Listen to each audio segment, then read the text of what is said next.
یقیناً جو پاکستان کی جو نیشنلسٹ جماعتیں ہیں وہ پی ٹی آئی کے ساتھ جانا پسند نہیں کریں گی، کیونکہ وہ پی ٹی آئی کو اس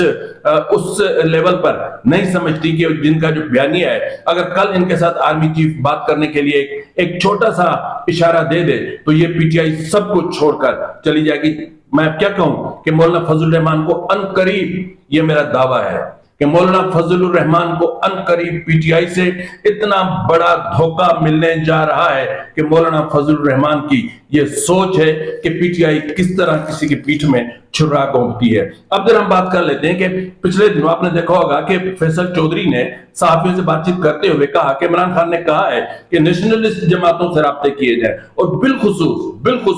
بالخصوص مارنگ بلوچ سے،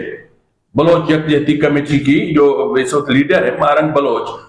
جس کو کچھ فریقین کہتے ہیں کہ یہ بلوچ علیحدگی پسند تحریک کے ساتھ چل رہی ہیں، کوئی